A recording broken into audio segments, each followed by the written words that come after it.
A Gift for Baba by Weissbaum. Read by Vivek Chandra. Writer's Note. A Gift for Baba Part 2 first appeared in Jump Point 5.9. Original artwork by Sean Andrew Murray, with background music by Alexander Nakarada. Part 2. She was going to get into so much trouble for this, was the first thought that ran through Yella's head as the large hauler they had mistaken to become trapped on pulled away from Banneroo Station. Staring up at the towering stacks of cargo containers surrounding the three children, she wondered, how could things have gone so wrong? All she had to do was get her two siblings safely aboard their connecting shuttle, and instead, here they were, rocketing to some strange location aboard a strange ship. The next thought Yella had was, this is just like the time when Annabelle Reynard accidentally boarded Lord Fulton's ship when he was posing as the Pirate King, and the two of them dueled until they realized that both were secretly attempting to... "Come on!" "Huh?" said Yella, snapping out of her House of Ashen Grey daydream. It seemed that no matter what was going on, she could always lose herself in one of her books, even when she wasn't actually reading it.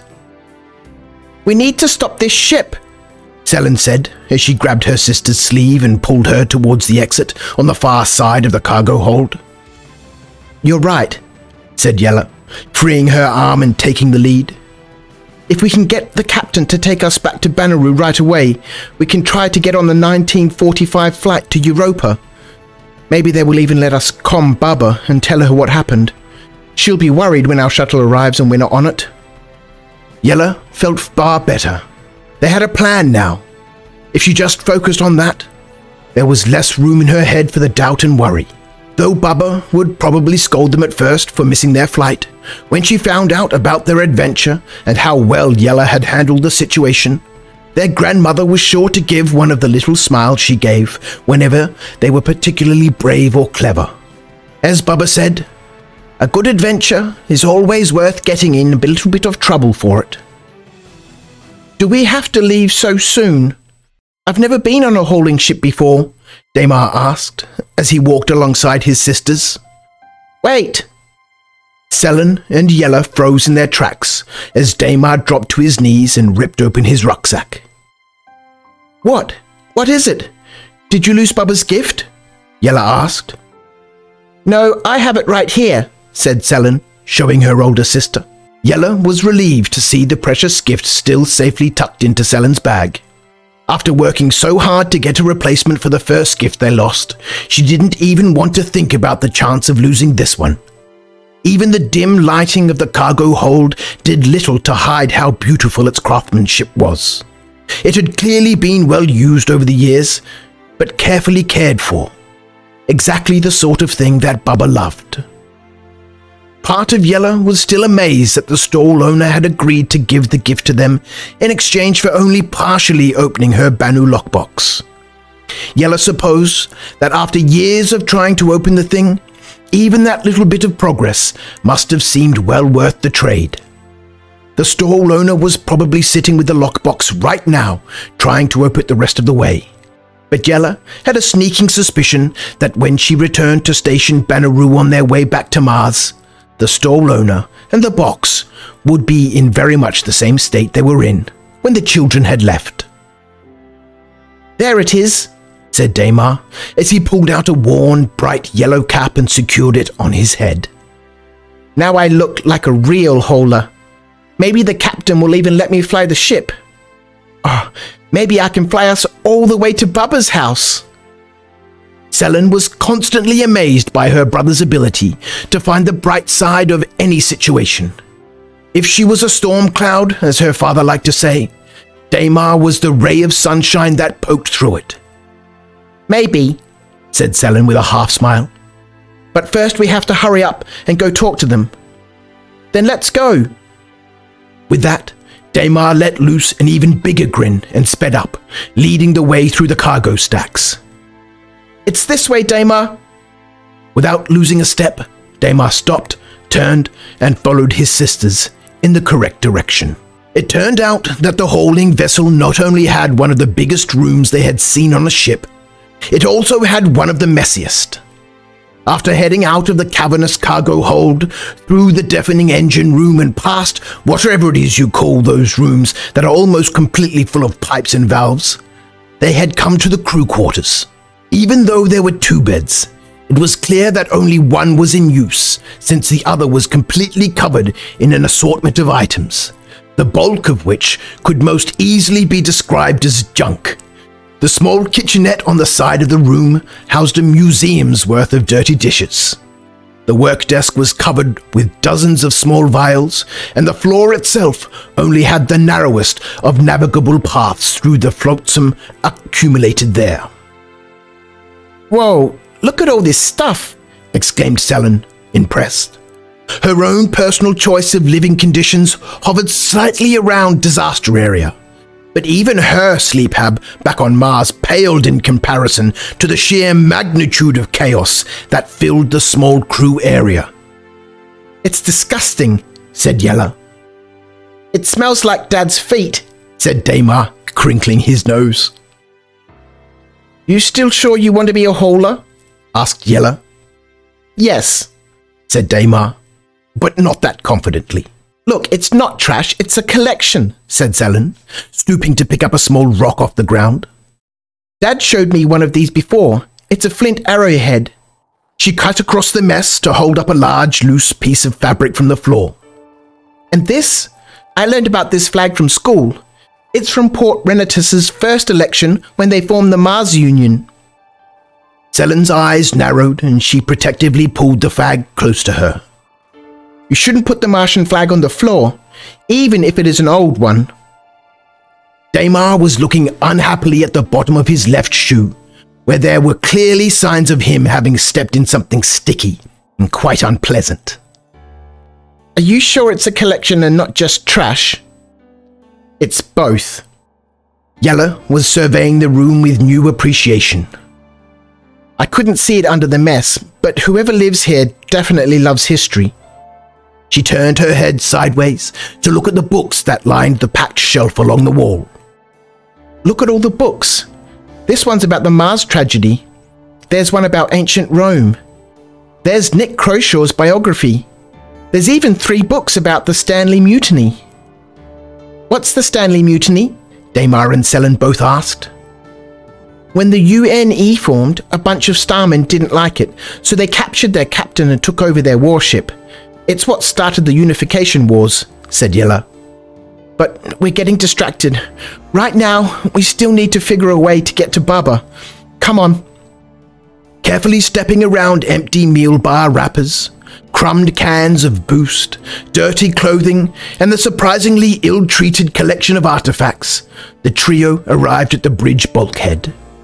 Yella took a deep breath to calm herself, immediately regretting doing that because of the smell, and then pressed the button to open the hatch. When the bridge door slid back, the 3 siblings were hit by a wave of gutter rock music. Daymar quickly slapped his hands over his ears to try to drown out the noise, but he could still feel the deep bass causing his heart to beat faster and faster. "Excuse me," Yella said to announce their arrival, but the heavy guitar riff swallowed up her voice. "Hey!" Selen tried to shout over the din to little effect. Marching forward past the 2 utility terminals that populated the back of the room, she approached the pilot's chair at the nose of the ship, where a narrow band of thick-paned cockpit glass provided a cramped view of the nearby jump point beacons. When Selen was close enough to see past the bulky thrust padding that lined the back of the seat, she stopped in her tracks, confused. Yella and Daymar caught up with her and saw for themselves what had perplexed their younger sister. The pilot's seat was empty. No one was flying the ship. Suddenly, the music switched off, and the silence that followed was almost as deafening. "All right, here's what's going to happen," said a deep, melodic voice. "You're going to slightly raise your arms and turn around. Anything else and you'll regret it." Doing as they were asked, the 3 turned to see a very tall woman standing in an alcove next to the door. her head almost touching the ceiling. They must have walked right past her when they came in. However, more concerning at the moment was the massive rifle she was aiming at the floor by their feet. "Is that a real gun?" asked Selin. "You don't want to find out," said the woman. "Now, who the heck are you?" "I'm Damar, and I'm going to be a holer." "Fantastic, kid. You definitely got the hat for it. But I meant, what are you doing on my ship?" "You," she said, gesturing the rifle vaguely at Yella. "Talk." Yella nervously stepped forward. "We accidentally got on your ship at Banneroo. We didn't mean to, but before we could leave, the door closed, and we were stuck. If you could take us back, we could..." "Anyone know you're here?" "No, we're traveling by ourselves, but our grandmother will be worried when..." "Here's what's going to happen. I'm going to lock you three in the hold, and you're going to sit there, not touching anything, until I can get someone to pick you up." "You're going to calm our Bubba?" asked Damar. The woman gave a smile. "Something like that. First things first. Take off your bags and put them on the ground." Damar and Yella did as they were told, but Selin held firmly onto her pack. "No." "What do you mean, no?" demanded the woman. "You can't have Bubba's gift," said Selin, clutching the bag tighter to her chest. Yella reached out her hand for her sister to give the bag to her. "Let's give it to her, Selin. We don't want to make her angry." The tall woman took a step forward and used her full height to tower over the kids. "Your sister's right. I don't think you're grasping the full ramifications of your situation here. You three picked about the worst ship possible to stow away on. See, this isn't just any ship. I'm an infamous smuggler. I mean, you ask anyone who knows about such things if Rose Briar is to be trifled with, and they'll tell you under no uncertain terms that I am not one to cross lightly. Either that, or they'll say they've never heard of me. Both answers show just how good of a smuggler I am. Clear?" "You're like a pirate?" asked Damar, his eyes so wide they looked like they were about to fall out of his head. "Close enough," said Rose. "Whoa, that's even better than a holer." "Not for you. Now this is the last time I'm going to say it. Hand over the bag or else." "Or else what?" asked Selin. "Or else this."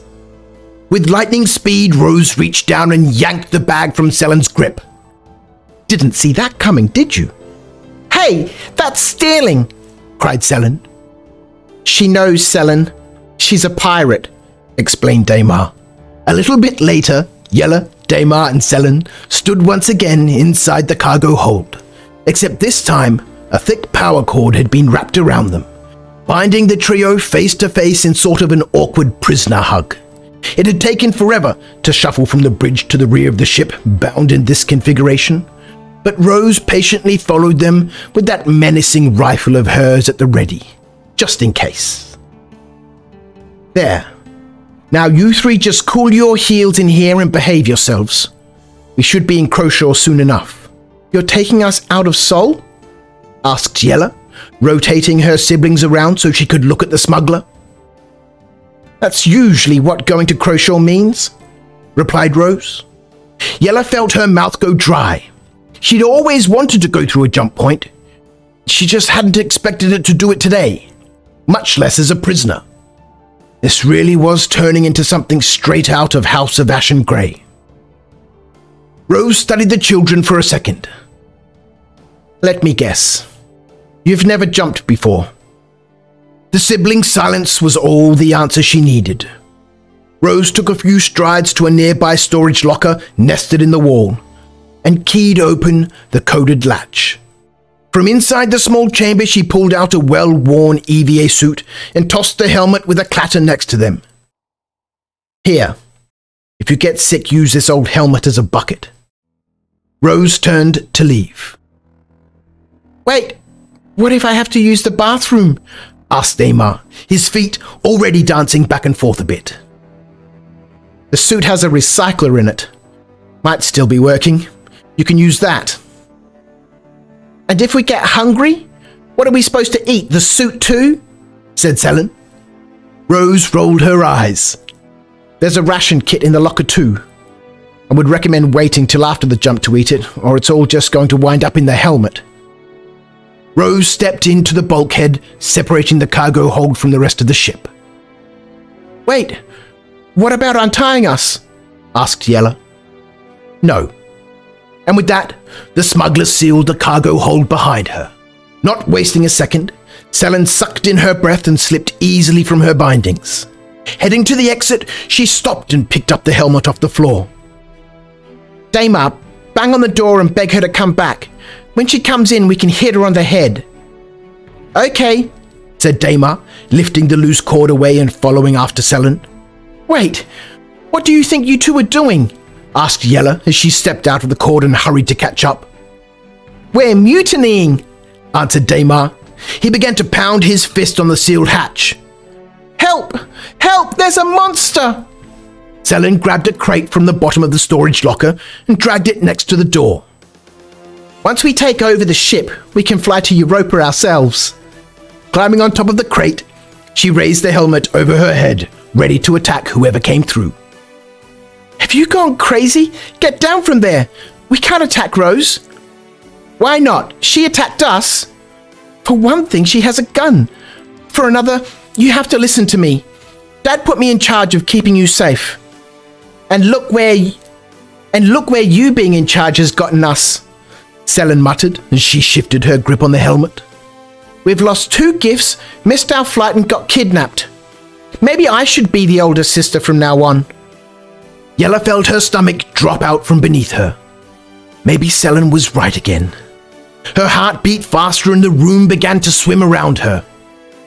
Maybe their dad shouldn't have trusted her. I don't feel so good, said Daymar, clutching his stomach. As Yella watched, Selen puked into the helmet. She finally realized why she felt like her insides were being stretched and squashed at the same time. They'd entered a jump point. Selen lay with her head in Yella's lap as her sister gently ran her fingers over her back. Daymar sat nearby, rifling through the rations in the box that Rose had left them. The 3 were finally starting to feel normal again after their trip through interspace. Yella still couldn't quite wrap her head around the idea that on the other side of the hull was an entirely new star system, and had instead chosen to focus on taking care of Selen, who had experienced the worst of the jump symptoms. It's like Dad picked these out, said Daymar, as he dumped the last of the box's contents onto the floor. All the meal bars are mushroom ragu, and there are only 2 flavors of booster drink, bitter melon and coffee. Blech. When he reached the bottom of the bag, he pulled out a spiral-bound book that had been stored there and quickly held it out to his sisters. Here, Yella, a reading thing. What does the cover say? Asked Yella. After Daymar's mishap with the docking port lettering, she was determined to help her younger brother improve his reading skills. Daymar studied the cover for a moment, and then began his attempt. Emergency protocols. Emergency protocols. Right. Emergency protocols, said Yella. What does that mean? It's probably a guide on what to do if the ship catches fire or loses pressure or something. Like that vid they made us watch before the transport ship took off from Mars. Do you want to read the first page? No, said Daymar, putting the book down near his sister. I want to see if the storage locker has some not gross food in it. Getting up, Daymar went to the crate Selen had dragged out of the locker earlier and opened its lid. There's a bunch more pressure suits in here, said Daymar as he began to empty them out. Now we can all go bathroom if we need to. Yella picked up the emergency protocols manual and began paging through it. Seems this ship was built in the shipyards near Deimos, and it is over 100 meters long. Oh, you know, that room with all the pipes we walked through? Turns out that's the life support controls. Handles all the oxygen and the water and stuff. Maybe we could put poison in her, said Selin as she sat up from Yella's lap. Not enough to kill her or anything, but like maybe next time she took a shower the water would make her sick and then we could mutiny. Even if we could find a way out of this room and a way to poison the water, do you remember how filthy her room was? Who knows how long we would have to wait for her to actually take a shower? I didn't hear you coming up with any better plans. That's because there are no good plans. We're locked in here and that's all there is to it. Sitting and waiting quietly is the best way for us all to get out of here safely. Selin looked down and worried her finger at the small tear in the top of her shoe. But what if we don't? Only the wet spots on the cargo hold floor revealed that she was crying. Yella opened her mouth to promise her sister that they would definitely be all right. But before she could say the words, she realized that she wasn't sure anymore. She didn't know where Rose was taking them, or what else might happen. Yella suddenly felt helpless. Here she was, actually living an adventure that would fit perfectly into one of her books, and it felt nothing like she imagined. The characters in her stories always seemed like they were having so much fun when they were in danger. But then again, she never read about people like Annabel Reynard or Lord Fulton sitting around and quietly waiting either. Maybe this is what Bubba meant when she would tell them that it's hard to get anywhere if you're not willing to take a single step. Maybe instead of poisoning the water, Yella began, to the surprise of Selin, we can use these emergency ventilation controls to flush the atmosphere out of the ship and knock her unconscious. She pointed to the corresponding diagrams in the manual. Yeah, that could totally work, agreed Selin, wiping her eyes. And we can use those pressure suits so we stay awake. I can't open this box, said Daymar. The two girls started, having temporarily forgotten that their brother was still there. And it won't move either, said Daymar, tugging on the handle of a crate in the storage locker. The number pad on the front latch glowed red, showing that it was sealed. You could try the code she used to open the locker door, suggested Yella. 2380. How do you know what code she used? She opened it right in front of us. It was kind of hard not to see. I don't understand your brain sometimes. Same, said Yella, playfully shoving her sister. The code worked, exclaimed Daymar, lifting up the lid. Oh, there's nothing in it, not even a bottom. What? Yella and Selin rushed over to look. There was little light in the locker, but there was no denying that the inside of the crate was much darker than it should have been. Yella reached a hand in as far as she could and met no resistance. There's no bottom. That's what I said, reminded Daymar. I wonder what's down there, said Selin. It's too dark to see anything, said Yella. I have an idea, said Daymar before he left the locker and came back with one of the pressure suits. He fumbled for a moment, and then all three siblings were suddenly blinded when the suit's flashlight turned on. Not wasting a moment, Daymar dropped the suit down into the box. It fell for a few meters before coming to a stop in what appeared to be a crawl space located below the floor. It's a secret tunnel. Where does it go? Let's find out, said Daymar. He pulled himself over the edge of the box and hooked his feet into a small indentation there. The box had a ladder built in. Daymar climbed down into the subfloor and crawled out of sight. There's a whole room down here. Not wanting to be left out, Selin and Yella quickly followed down. Automatic lights kicked on as they reached the end of the tunnel, revealing a small alcove lined with shelves. We found the pirate's treasure, said Daymar, looking at the various items on shelves with wonder. This must be where she hides all the stuff she smuggles, said Yella. She delicately picked up a flat engraved stone from the shelf and lightly ran her fingertips over the markings. I saw one of these during our school field trip to the Moscow History Museum. This is a cuneiform tablet. It's thousands of years old. Look at these goggles, said Selin, sliding the dark, oversized, bug-eyed optics onto her head. They're just like the ones the settlers use in those old frontier shows Dad likes to watch. This stuff is really valuable, realized Yella. I think Rose must specialize in smuggling rare historical artifacts. That explains all the books and stuff in her room. Hey, cute little fella, said Daymar, tapping on a transparent glass box. What's your name? Inside, a hairy, slug-like creature crawled along the side, its underside undulating in a display of multicolour ripples where it glided along the surface. Daymar slid the lid off the box. Careful, don't touch it, warned Yella. Don't worry, it's friendly, assured Daymar as he very carefully put his hand into the box. It's a sniblet. They're from Aramis. I learned all about them on Kid Cadets. So what's it doing in here? That's easy.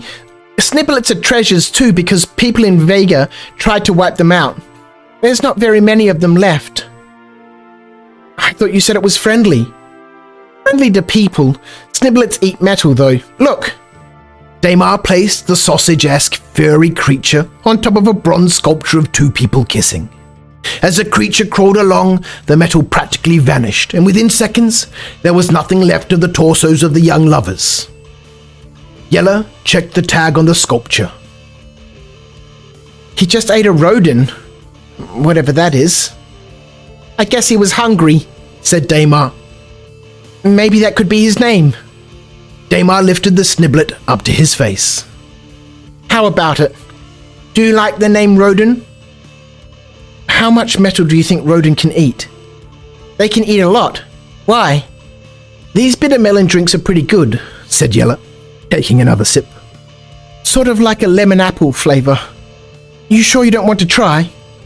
Daymar shook his head no, and focused on guiding Rodin back onto the path they had drawn. The little sniblet had already eaten his way along a good chunk of the cargo hold's exit hatch. Selen fidgeted inside the baggy pressure suit she was wearing. All three siblings had put on the suit so they'd be ready to flush the ship's atmosphere the minute the little creature had finished munching their escape route. I shouldn't have let you drink that coffee boost, said Yella to her sister. Look how jumpy you are. How much longer is this going to take? Shouldn't be much longer. Rodin's making really good progress, said Yella. No, he's not, said Daymar. The sisters came to look. Sure enough, the noticeably fatter sniblet was no longer moving. I think he might be full. Daymar gently picked up and prodded Rodin, but it had no effect. I guess we'll just have to wait for him to wake back up, said Yella. No, I can't fit through, said Selen. Taking off the large pressure suit, she put one foot through the partial hole in the door, and then the next foot. She pushed herself through up to her hips, and then sucking in her breath, twisted and wriggled until she managed to only just barely squeeze all the way through. There was no way that Yella or Daymar were going to be able to get through the same way as their younger, more flexible sibling. Fantastic. Now you can open the hatch for us, said Yella. Selen tried the control panel, but the door stayed firmly in place. It's locked on this side too. It says I don't have permission. That means the only way to open it is the security controls on the bridge. Give me my suit and I'll get you out. Wait, let you go alone? You two are too big. We can't risk waiting for Rodin to wake up. Who knows what might happen or how long Sniblets nap for, said Selen. Just tell me what to do and I can flush the air. Yella's instincts was to argue and protect her sister. But after everything they had been through that day, here. Yella handed her sister the crumpled pressure suit and helmet through the small opening, and using the diagrams in the manual, proceeded to explain what Selen would need to do in order to trigger the emergency ventilation controls and open the cargo bay hatch. Once their younger sister was out of sight, Yella and Daymar put on their helmets and waited. It was probably only a minute or two, but standing there, hearing her own heartbeat inside the helmet, Yella had a much deeper appreciation for when her science teacher had explained to them how time was a relative concept. Do you think Rose found Selene? Asked Daymar, gently stroking his gloved finger along Roden's back as a way to calm himself. As if in reply, there was a loud clunk, followed by the rushing sound of wind. The atmosphere was being sucked out of the cargo hold. Roden, look, said Daymar. Selene did it! Roden! Yella had been so worried about Selene that she had almost completely forgot about the little sniblet. Daymar, Roden won't be able to breathe, said Yella. We have to get him inside a suit. If she had stopped to think, there was no way she would have done it. But right then, as all the air drained out of the room, it seemed like the obvious choice. Yella sucked in a deep breath and took off her helmet. The wind rushed past her face so hard she could barely keep her eyes open. And then a split second later, the wind stopped.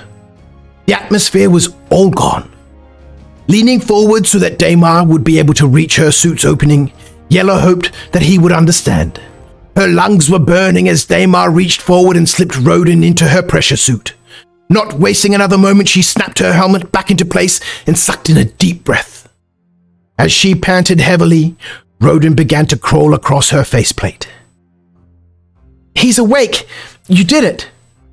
It was then that the cargo hold's door slid open. Come on, panted Yella. Let's find Selene. As they entered the engine room, they heard the rush of wind again. Designed to put out fires and flush toxins, the ship's emergency ventilation protocols were already pumping atmosphere back in. Crossing through life support, they arrived at a crew quarters to see Selene standing above the unconscious body of Rose and holding Bubba's gift proudly above her head. Mutiny! The ship is ours! Cried Selene triumphantly.